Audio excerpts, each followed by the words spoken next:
बिस्मिल्लाहिर्रहमानिर्रहीम, अस्सलाम वालेकुम। Welcome back to medical corps. तो आज हम स्टार्ट करने लगे हैं हमारा प्रीकॉर्डियम एग्जामिनेशन। तो NRE 2 में आपका एक स्टेशन प्रीकॉर्डियम मेडिसिन स्टेशन पे लाजमी आता है।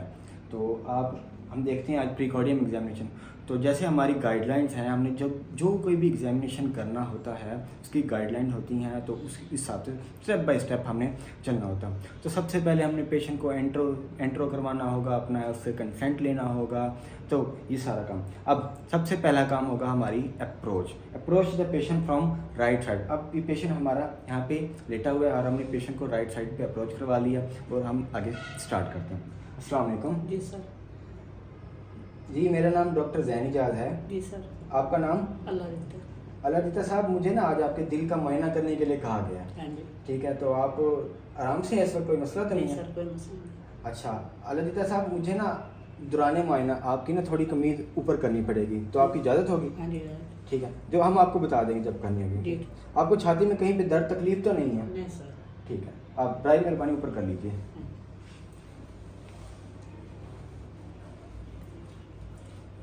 तो होता यह है कि जब भी आपने प्रीकॉर्डियम एग्जामिनेशन करना होता है तो पेशेंट की आपने पूरी शर्ट या कमीज़ उतरवा देनी होती है, लेकिन एग्जामिनेशन में जो वहाँ पे पेशेंट होगा वो रियल पेशेंट नहीं होगा, तो वो भी अपने जो कमीज़ होती है, शर्ट होती है, थोड़ी सी वो ऊपर तक कर देते हैं। अकॉर्डिंग टू गाइडलाइंस आपने पेशेंट को एक्सपोज करना होता है पूरी chest, from chest to umbilicus तक आपने पेशेंट को एक्सपोज करना होता है। यहाँ तक अम्बिलिकस से लेकर ऊपर तक आपने पेशेंट की चेस्ट को एक्सपोज करना होता है। तो वहाँ पे आपको एक शीट प्रोवाइड की जाती है, उस शीट से आपको अम्बिलिकस से बिलो एरिया आप कवर कर देते हैं। तो अब जब आप भी एग्जामिनेशन करते हैं तो सारे हमारे जो 4 स्टेप्स होते हैं, inspection, palpation, percussion and auscultation. तो हम स्टार्ट करते हैं हमारी इंस्पेक्शन से।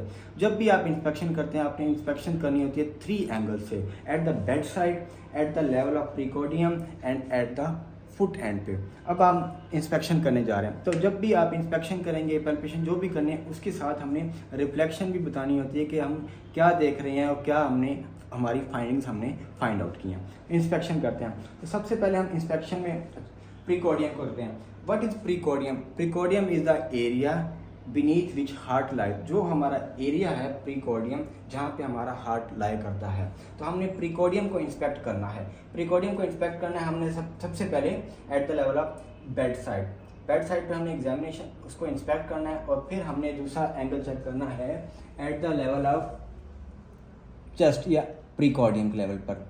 तीसरा एंगल हमने देखना होता है एट द फुट एंड पे। जब हम पेशेंट को देखते हैं तो यहाँ पे हम पेशेंट की चेस्ट वॉल की सिमेट्री चेक करते हैं और उसकी विजिबल पल्सेशन या कोई स्कार मार्क्स वगैरह। तो ये चीज़ हमने 3 स्टेप्स करने होते हैं। अब जब आपने इंस्पेक्शन कर ली तो आपने हो सकता है कि एग्जामिनर ड्यूरिंग हर स्टेप्स के दौरान ही आपसे पूछता रहे कि आपने क्या इंस्पेक्ट किया या आपने क्या पैल्पेशन के दौरान क्या क्या किया था। साथ साथ भी वो पूछ सकता है और एंड पे भी पूछ सकता है, तो हम साथ साथ बताते जाते हैं।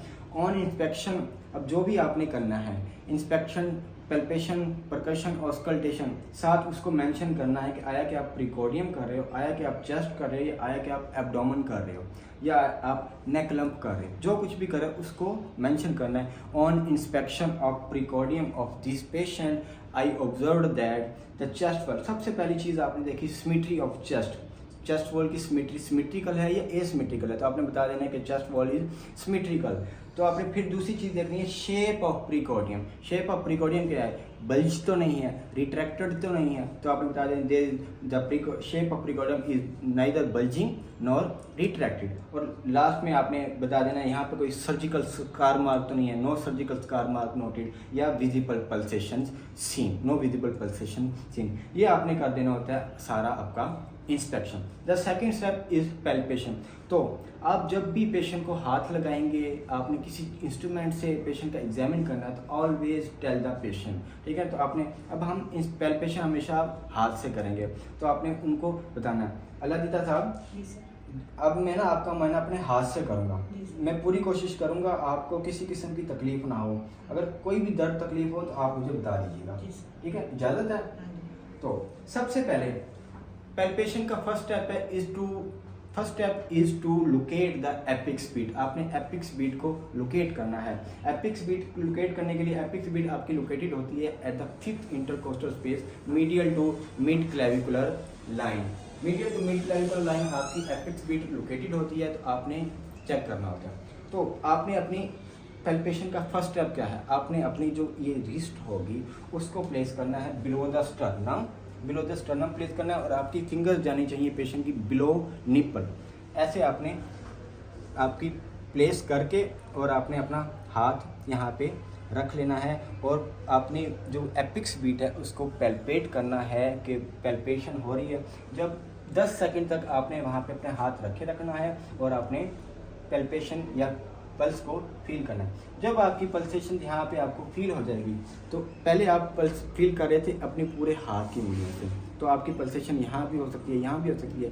दूसरा स्टेप, आपने जो आपका हैंड का अल्नर बॉर्डर होगा आपने रखा हुआ है, यहाँ पे रखा हुआ है, फील कर रहे हैं, फिर आपने अल्नर बॉर्डर प्लेस कर देना। फिर आपकी पल्सेशन जो है किसी भी यहीं पॉइंट पे आपको फील हो रही होगी। ये रखा हुआ है हमने, फिर हमने ये रखा है, फिर जहाँ पे आपको फील हो रही होगी प्लेस योर फिंगर देयर, आपने फिंगर को वहाँ पे प्लेस कर लेना है। अब आपको यहाँ पे मुझे यहाँ पे पेशेंट की पल्स फील हो रही है। Second thing is to count the ribs या काउंट द इंटरकोस्टल स्पेसेस। ये देखिए यहाँ पे पेशेंट की होती है मैनुब्राइव स्टर्ना है, जो हमारा यहाँ पे बल्ज होता है, यहाँ पे ये मैनुब्राइव स्टर्ना है। इस मैनुब्राइव स्टर्ना के साथ हमारी जा रही होती है सेकंड इंटरकोस्टल स्पेस। तो यहाँ पे हमने इंटरकोस्टल स्पेसिस को काउंट करना होता है। ये हमारी मैनुब्राइव स्टर्ना है पेशेंट की, तो यहाँ से हमारी सेकंड इंटरकोस्टल स्पेस ये 2, this is the third, fourth and this is the fifth. देख रहे हैं, तो 5th इंटरकोस्टल स्पेस पे हमारी और ये होगी medial to mid clavicular line, patient की medial to mid clavicular line. तो यहाँ पे आपने हाथ उठा लेना है और फिर आगे आपने करना क्या होगा कि आपने देख लिया कि एपिक्स बीट को लोकेट कर दिया। First thing is to locate the apex beat. The apex beat is located at 5th intercostal space medial to mid clavicular line. तीसरी चीज, आगे क्या करना है, आगे करना ये होगा कि आपने अब जो हमारे एरियाज़ हैं, ऑस्कल्टेटरी एरियाज़ हैं, हमारी प्रिकॉर्डियम के 4 ऑस्कल्टेटरी एरियाज़ होते हैं। The number one is the apical mitral area, जहाँ पे हमारी एपिक्स बीट होती है। दूसरा हमारे पास पॉइंट होता है ट्राइकस्पिड एरिया। ट्राइकस्पिड एरिया होता है left parasternal area. Left parasternal area पे होता है 4th या 5th इंटरकोस्टल स्पेस पे। थर्ड पॉइंट है हमारे पास पल्मोनरी एरिया, जो आपके पास लेफ्ट सेकंड इंटरकोस्टल स्पेस पे होगा। And the last one is the aortic area which is located at right second intercostal space पे। अब हमने करना यह होगा कि हमने दोबारा पहले हमने हाथ रखा था to palpate to locate the apex beat. अगला काम हम चेक करें, दोबारा हम वहाँ पे हाथ रखेंगे। अब हम दोबारा हाथ रख रहे हैं फॉर एनी पैल्पेबल पल्सेशन। आपने माइट्रल एरिया पे रखा पल्सेशन के लिए, फिर आपने आ जाना है ट्राइकस्पिड एरिया पे, यहाँ पैल्पेट करना है आपने। कोई यहाँ पे आपको पैल्पेबल मरमर तो नहीं है। यहाँ पे एक और चीज़ आप ऐड करते हैं, यहाँ पे आप चेक करते हैं पैरास्टर्नली चेक करते हैं, अपने हाथ को ऐसे प्लेस करते हैं और इस तरीके से आप स्टर्नल के बिल्कुल पैरेलल आप अपने हाथ रखते हैं और चेक करते हैं there is any parasternal heave. Parasternal heave आपको फील होती है ड्यूरिंग वेंट्रिकुलर हाइपरट्रोफी। जब पेशेंट की वेंट्रिकुलर हाइपरट्रोफी हुई होगी तो आपको फिर क्या मिलती है, parasternal heave. First thing is to palpate the mitral, second thing is to tricuspid, third is the parasternal heave. फिर आपने ऊपर जो आपके पल्मोनरी एरिया है और एओटिक एरिया है उनको पैल्पेट करना होता है for any palpable heart sound या पैल्पेबल मरमर साउंड वगैरह। इस तरीके से आप देख लेते हैं। This completes our palpation step of precordium. तो इसकी आप रिफ्लेक्शन देते हैं, on palpation of precordium of this gentleman और this patient I observe that apex beat is located at 5th intercostal space medial to midclavicular line and there were no palpable heart sound and no parasternal heave noted या palpated। ये हो गया हमारे inspection and palpation। Third thing is auscultation। Auscultation we miss in प्रीकॉर्डियम, क्योंकि auscultation देखते हैं हम heart के बॉर्डर्स के लिए, तो आप वहाँ पे वो मिस कर सकते हैं। अगर प्रोफेसर आपको कहते हैं कि ऑस्कल्टेशन भी आपने करनी थी तो आप कहते हैं कि sir I would like to have chest x ray of my patient for exact border of heart. तो आगे आप फिर परफॉर्म कर लेंगे। अब फोर्थ स्टेप पे आ जाएंगे। Fourth step is to auscultation. Auscultation के लिए आपको स्टेप्स की ज़रूरत पड़ेगी, तो आप स्टेप्स यूज़ करने जा रहे हैं तो अपने पेशेंट से कंसेंट लेना है, पहले उसको बताना है। अल्लाह साहब, अब मैं आपका मुआयना इस आले से करूँगा, इससे आपको किसी किस्म की तकलीफ नहीं महसूस होगी, ठीक है। अगर कोई दर्द वगैरह महसूस हो तो आप मुझे बता देना, ठीक है। तो अब आपने स्टेप्स को ऑस्कल्टेशन करने जा रहे हैं। ऑस्कल्टेशन में अगर एग्जामिनेशन में कभी ऐसा होता है कि आपको अकेली कमांड भी मिल जाती है, just auscultate the precordium. Auscultate the precordium आपने, ये इंपॉर्टेंट स्टेप है पूरे हमारे प्रीकॉर्डियम का, इसी के ज़्यादा नंबर होते हैं।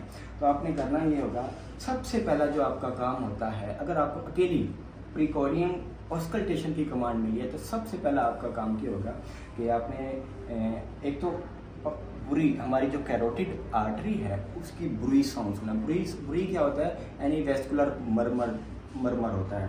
तो इसलिए क्योंकि हम मरमर पहले सुन लेंगे अपनी स्टेप से बाय यूजिंग बेल, ताकि क्योंकि ड्यूरिंग ऑस्कल्टेशन आपने यहाँ पे अपनी फिंगर या स्टम्प को प्लेस करना होगा। अगर ऑलरेडी उसको बुरी हुई या कैरोटिड को बुरी हुई है तो आप वो डैमेज कर सकते हैं उसकी कैरोटिड आर्टरी को।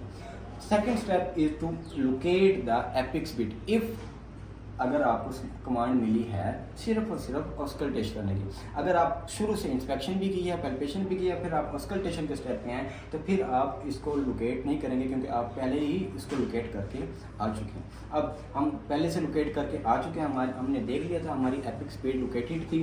अब हम पहला स्टेप चेक करेंगे कि कैरोटिड बुरी के लिए आपने स्टेप का यूज़ करना है बेल। अब यहाँ पे कुछ स्टेप्स हैं, यहाँ पे कभी आपने बेल यूज़ करनी है, कभी आपने डायफ्राम यूज़ करनी है। तो इन स्टेप्स को बार बार प्रैक्टिस करने से होगा। अब मैंने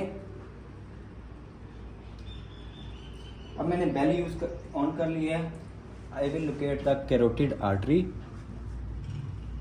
अब मैं अपनी बेल को प्लेस करूँगा और अल्लाह देता साहब 1 मिनट अपनी सांस रोक लें। यहाँ पे आपने पेशेंट की सांस को रुकवा देना। जी ले लें, सांस ले लें। सांस को रुकवा देना ताकि आपको कैरोटिड बुरी अच्छे से सुनाई दे सके। फिर नेक्स्ट स्टेप, आपने अगर ऑस्कल्टेशन की कमांड मिली है सिर्फ, तो फिर आप इसको एपिक स्पीड को लोकेट करेंगे और अपने फर्दर स्टेप्स करेंगे। अब हमें कमांड नहीं मिली तो हम प्रोसीड करेंगे। तो अब आपने डायफ्राम को ऑन कर लेना है। डायफ्राम को ऑन करने के बाद आपने सबसे पहले आपने माइट्रल एरिया पे जाना है और अपनी लेफ्ट थंब या 2 फिंगर आपने रखने पेशेंट की कैरोटिड पे प्लेस करने हैं और आपने माइट्रल एरिया पे रख के सुनना है पेशेंट का S1 फर्स्ट हार्ट साउंड। जब आप S1 सुन लेंगे तो अगला काम होगा, आप जैसे S1 सुन लेंगे अगला काम आपका होगा इंच टूवर्ड्स एक्जिला। अपनी स्ट्रेच को ना, इसी डायफ्राम को थोड़ी इंच आप एक्जिला की तरफ ले जाएंगे। इसलिए इसमें आप इंटरेस्टेड हैं to hard any pansystolic murmur. Pansystolic murmur आपको पता है इसके 3 डिफरेंशियल होते हैं। Pansystolic murmur, mitral regurgitation, tricuspid regurgitation and the ventricular septal defect VSD। अब हमने पेंटसिस्टोलिक मर्मर सुनना होगा। पेंटसिस्टोलिक मर्मर सुनने के लिए आप यहीं पे माइट्रल पे थे, आप अपनी स्टेप को ले गए आगे इंच टूवर्ड। यहाँ पे जैसे आप लेके गए तो आपकी अगर पेशेंट की इंटेंसिटी उसकी मरमर हार्ट की बढ़ जाएगी तो वो होगा माइट्रल रिगर्जिटेशन का पेंटसिस्टोलिक मर्मर। ठीक है, वहाँ पे आपने रख के पहले S1 का सुना, इंच टूवर्ड एक्जिला गए for the pansystolic murmur of MR। फिर आप आ जाएंगे इंच टूवर्ड ट्राइकस्पिड। ट्राइकस्पिड पे जैसे आएंगे तो आप यहाँ पे आए हैं for the pansystolic murmur of VSD and tricuspid area. यहाँ आने के लिए ये इस दोनों को, यहाँ दोनों मर्मर आपको यहीं पे सुनाई देंगे। इन दोनों को डिफ्रेंशिएट करने के लिए आपने पेशेंट को कमांड देनी है, अल्लाह साहब बराए मेहरबानी गहरा लंबा सांस लें। जैसे यहाँ पे पेशेंट गहरा लंबा सांस लेगा, अगर इंटेंसिटी इंक्रीज हो रही है तो this will be the pansystolic murmur of tricuspid regurgitation. या इंटेंसिटी पहले जैसी कांस्टेंट है, जैसे पहले थी अब भी वैसे ही है, तो ये होगा pansystolic murmur of ventricular septal defect. ठीक हो गया। इस तरीके से आपने पहले S1 सुना, फिर एक्जिला की तरफ गए for pansystolic murmur of MR, tricuspid area की तरफ आए। यहाँ पे आपने कमांड दी for deep inspiration. Deep inspiration पे अगर इंटेंसिटी बढ़ रही है तो ये हो जाएगा pansystolic murmur of MR TR। अगर कांस्टेंट रहेगा तो this will be the pansystolic murmur of VSD। अब अपनी स्टेप्स को उठा लेंगे। अब next step is to again turn your bell को आपने ऑन कर लेना और यहाँ पे पेशेंट को कमांड देनी है, अल्लाह देता साहब बराए मेहरबानी अपनी ना उस तरफ करवट ले लीजिए। जी ठीक है, शुक्रिया शुक्रिया। आपने अपनी बेल यूज़ करनी है और अगेन प्लेस करनी है on mitral area. Mitral area पे आपने अपनी स्टेथ को बेल को प्लेस करना है और यहाँ पे पेशेंट को कमांड देती है कि राजा साहब जी सर, गहरा लंबा सांस लो, बाहर निकालो, रोक लो। ठीक है, तो यहाँ पे ऑन एक्सपायरेशन आपने ब्रीथिंग को स्टॉप करवा दें। जी सीधा लेट जाए। क्या करवाना है, हमारी पेशेंट को लेटरल पोजीशन में लाना है, अपनी बेल को ऑन करना है, माइट्रल एरिया पे रखना है और पेशेंट को कमांड देनी है कि बराए मेहरबानी गहरा लंबा सांस लें, अंदर लें, बाहर निकालें और रोक लें। ऑन एक्सपायरेशन आपने ब्रीथिंग स्टॉप करवा देनी है और यहाँ पे सुनना है। अब ये आप इधर इंटरेस्टेड थे for the mid diastolic murmur of mitral stenosis. ठीक हो गया। अब आपने ये आपके 3 स्टेप्स हो गए। S1 सुना, पैनसिस्टोलिक मर्मर ऑफ MR सुना, पैनसिस्टोलिक मर्मर ऑफ TR सुना, VSD सुना, फिर हमने mid diastolic murmur of mitral stenosis सुना। अब आपने अगेन डायफ्राम को ओपन कर लेना है। अब जो हमने 4 आपके ऑस्कल्टेटरी पॉइंट थे उनको दोबारा ऑस्कल्टेट करना है for any added sound, for any added murmur. तो आपने यहाँ पे पेशेंट की वो जो हमारा डायफ्राम होगा उसको पहले प्लेस करेंगे हम किस पे, हमारे माइट्रल एरिया पे। माइट्रल एरिया पे आपने प्लेस करना है। Second is to place on tricuspid. Tricuspid के बाद आपने आ जाना है पल्मोनरी एरिया। पल्मोनरी एरिया के बाद आपने आ जाना है एओर्टिक एरिया पे और इन चारों ऑस्कल्टेटरी पॉइंट्स को आपने दोबारा ऑस्कल्टेट करना है। लास्ट थिंग एक स्टेप होता है जिसमें हमने पेशेंट को कमांड देनी होती है। उसमें पेशेंट को हमने उठा के बिठा देना होता है और थोड़ा बेंड फॉरवर्ड करवा देना होता है। तो ये हम अलग साहब ब्राइम में उठ के बैठ जाइए ज़रा। अब पेशेंट उठ के बैठ जाएगा तो अब आपने यहाँ पे 2 काम करने हैं। 2 काम ये करने होंगे। आपने पहले काम ये करना है कि अपनी स्टेथ को, डायफ्राम को आपने प्लेस करना है on pulmonary area. Pulmonary area पे प्लेस करके आपने उनको कमांड देनी है, अल्लाह की तरह सांस ले लें, रोक लें। पेशेंट को सांस ले लें। यहाँ पे जैसे पल्मोनरी एरिया पे आपने रखनी है, पेशेंट को कमांड देनी है सांस ले लें और रोक लें। जैसे यहाँ पे रखना है और आपने सुनना है। अगला स्टेप होगा पेशेंट ने सांस रोकी हुई होगी। अगला स्टेप आपने यहाँ एओर्टिक एरिया पे आ जाना है और फिर पेशेंट को कहना है अल्लाह साहब आपने सांस बाहर निकाल दें और रोक लें। वहाँ पे क्या था, पेशेंट ने सांस ले ली थी और रोकी हुई थी, उसी वक्त ही आपने एओर्टिक एरिया पे आ जाना है और वहाँ उसको कहते हैं एक्सपायर करके फिर ब्रीथ करवा दें। आप स्टेप करते हैं, अल्लाह साहब सांस रोक लें, लेके सांस रोक लें, रोक ली। अब आपने यहाँ प्लेस कर देनी है, सांस ले लें, रोक लें और हमने एओर्टिक एरिया पे आके, ठीक है। इस तरीके से हमने पल्मोनरी एरिया का मर्मर सुना और एओर्टिक एरिया का हमारा मर्मर सुना। तो जी लेट जाइए। पेशेंट को आपने लिटा देना है और पेशेंट का यहाँ हमारे सारे स्टेप्स जो होते हैं कंप्लीट हो जाते हैं। तो lastly always cover the patient and thanks the patient. आपने पेशेंट को कवर कर देना है और अल्लाह साहब आपके ताउन का बहुत बहुत शुक्रिया।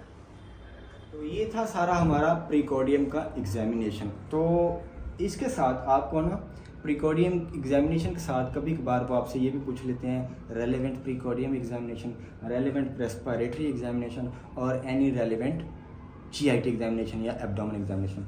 तो हमने जनरल फिजिकल एग्जामिनेशन में पढ़ा था, जब भी आप जनरली पेशेंट को एग्जामिन करते हैं तो ऑलवेज स्टार्ट फ्रॉम हैंड से स्टार्ट करते हैं आप पेशेंट को तो एग्जामिन करना। तो अब हम रेलेवेंट प्रीकोडियम करने जा रहे हैं। रेलेवेंट प्रीकोडियम में आपने हमेशा कहाँ से स्टार्ट करना होगा, हाथ से स्टार्ट करना होगा। अब हाथ से आप स्टार्ट करने में इंटरेस्टेड क्यों हैं, क्योंकि सबसे पहले हाथ में हमने क्या चीज़ देखनी है, नेल्स में क्या चीज़ देखने के लिए आप इंटरेस्टेड हो, क्लबिंग। और क्लबिंग हार्ट की कौन सी डिजीज में होती है, सियानोटिक हार्ट डिजीज में होती है और इन्फेक्टिव एंडोकार्डाइटिस में होती है। अल्लाह के साथ उठ के बैठने जरा, अपने हाथ ऐसे कीजिए, हाथ ऐसे, पेशेंट के हाथ ऐसे करवाने हैं और आपने सबसे पहले क्या इंस्पेक्ट करना है, तो पेशेंट के नेल, पेशेंट की क्लबिंग तो नहीं है। क्लबिंग के साथ अगर पेशेंट को क्लबिंग और आपने एक और यहाँ पे साइन करवाना होता है जिसको हम क्या बोलते हैं, शामरोथ साइन। शामरोथ साइन में आपने पेशेंट को क्या कहना होता है कि ऐसे करके दिखाएं। अल्लाह साहब ऐसे करना, आप ऐसे ये ऐसे आपने पेशेंट को साइन करवाना होता है टू चेक क्लबिंग। क्लबिंग करवाने के बाद जी ठीक है, नीचे कर लें, ऐसे हाथ कर लें, ठीक है। तो क्लबिंग आपने चेक कर ली, उसके बाद you are interested in checking the finger. Finger examination में आप इंटरेस्टेड हो to check any Osler nodes which is the feature of infective endocarditis. Osler node, Osler nodes आपने चेक कर लिए, पहले क्लबिंग चेक कर लेनी है, फिर फिंगर में ओसलर नोड्स का चेक कर लेना है। अलादि साहब अपने हाथ ऐसे करें, जैसे पेशेंट अपने हाथ ऐसे कर लेंगे, अब आप इंटरेस्टेड हो, आप रेलिवेंट कर रहे हो प्रीकॉर्डियम का, तो आप प्रीकॉर्डियम वाइज पेशेंट की चीज़ें देखोगे, आप देखोगे साइंस वगैरह देखोगे। अब पाम में हम इंटरेस्टेड हैं फॉर एनी जेनवेलियन। जेनवेलियन क्या होती है? रेडनेस ऑफ पाम होती है। वो फीचर किसका होता है? आपका इन्फेक्टिव एंडोकार्डाइटिस का। अब ऊपर आ जाए, जैसे हम जीपी स्टार्ट करते हैं ना, फिंगर से स्टार्ट करते हैं और हम ऊपर तक आते जाते हैं। अब यहाँ पे आने के बाद हमारे पास क्या है? हमारी रिस्ट। रिस्ट में क्या है? पल्स। हमने राइट हैंड की फिर पल्स पेशेंट की चेक करनी होगी, पल्स चेक करनी है, और आप साथ अपनी रिस्ट वॉच को देखते रहना है, और आप यहाँ पे आप चेक करें रेडियल पल्स, उसका रेट, उसका रिदम और उसका वॉल्यूम। आया कि रेट कितना है, रिदम है रेगुलर है या इरेगुलर है, वॉल्यूम में लो वॉल्यूम पल्स है या हाई वॉल्यूम पल्स है। इस चेक करने के बाद पेशेंट का आपने यहीं पे चेक कर लेना है रेडियल डिले। दोनों हाथों को आपने प्लेस करना है पेशेंट की राइट रेडियल पल्सिस पे, और चेक करना है कि आया कि रेडियल डिले तो नहीं है यहाँ। उसके बाद हमने ऊपर शिफ्ट हो जाना है। ऊपर शिफ्ट हो जाना है तो यहाँ पे क्योंकि पेशेंट आपका फुली एक्सपोज्ड होगा, क्योंकि पेशेंट आपका, हमने पेशेंट की प्रीकॉर्डियम में पेशेंट की पूरी जो शर्ट या कमीज़ है उतरवा देते हैं। तो पेशेंट की आप जैसे रिस्ट के बाद आपने ऊपर शिफ्ट होना है यहाँ पे क्यूबिटल फोसा में। क्यूबिटल फोसा में आप चेक करते हैं condition of vessel wall. Condition of vessel wall कैसे चेक की जाए? आया कि अथीरोस्क्लेरोसिस तो नहीं है पेशेंट को। देखते हैं यहाँ पे आप क्या, सबसे पहले आप यहाँ पे आपकी होती है ब्रेकियल पल्स या ब्रेकियल आर्टरी, उसको आप प्रेस कर लेते हैं। उसको प्रेस करने के बाद यहाँ पे आपने आना है रेडियल पल्स पे, उसको फील करना है। या नॉर्मली जब हम प्लेस कर लें, इसको डीप प्रेस करेंगे तो यहाँ आपको रेडियल पल्स फील नहीं होगी। नहीं फील होगी तो दिस इज़ नॉर्मल, अगर फील हो रही होगी तो this is the sign of atherosclerosis. अब ऊपर आ जाएंगे, ऊपर आते ही हमने यहाँ चेक करनी है नेक। नेक पे आप इंटरेस्टेड हो फॉर एनी इनगॉज्ड वेन या जेवीपी रेट तो नहीं है, तो पेशेंट लेटा होगा। अल्लाह साहब लेट जाइए, लेटते अपनी गर्दन उस तरफ कर लीजिए। यहाँ पे पेशेंट को उस तरफ लेफ्ट साइड गर्दन उसकी करवा देनी, और आपने यहाँ पे देखना है कि जेवीपी रेट तो नहीं है। ठीक हो गया, तो उठ के बैठ जाइए। शुक्रिया आपका। उठ के बैठ जाइए। फिर आपके नेक के ऊपर है आपका फेस। फेस में आप इंटरेस्टेड हैं to check any flushing. Flushing तो नहीं है। फ्लशिंग किसका फीचर होता है? राइट हार्ट फेलियर का। आप फ्लशिंग चेक करेंगे। उसके साथ ही आपने आंखें चेक करनी है, आंखों में पेलर वगैरह तो नहीं है। अल्लाह साहब ऊपर देखिए ज़रा, ऊपर देखिए, ठीक है। तो आपने फेस पे चेक कर लेनी है। उसके बाद second last thing is to check sacral oedema. Back का आपने एडिमा चेक करना है। उसके लिए आपने क्या करना होगा? पेशेंट आपका एक्सपोज ही होगा। एक्सपोज में आके आपने पेशेंट की जो लोअर बैक है, लोअर बैक होगी, वहाँ पे आपने पेशेंट का एडिमा चेक करना होगा। यहाँ पे आया कि एडिमा तो नहीं है, वहाँ पे एडिमा नहीं है, यहाँ आपने सैक्रल एडिमा चेक करना है। And the last step is to check pedal oedema. Pedal oedema feet का एडिमा। पेशेंट की आपने जो ये मीडियल साइड हो गया, मीडियल मेलियोलस से ऊपर आपने यहाँ पे चेक करना है कि आया कि यहाँ पे पीडल एडिमा तो नहीं है। इस तरीके से रेलेवेंट ये है हमारे पास रेलेवेंट प्रीकॉर्डियम एग्जामिनेशन। तो आपने हमेशा हाथ से स्टार्ट करना है और ऊपर तक जाना है, और फिर हमारे पीट सैक्रल एडिमा और लास्ट में पीडल एडिमा। तो this completes our precordium examination. Thank you.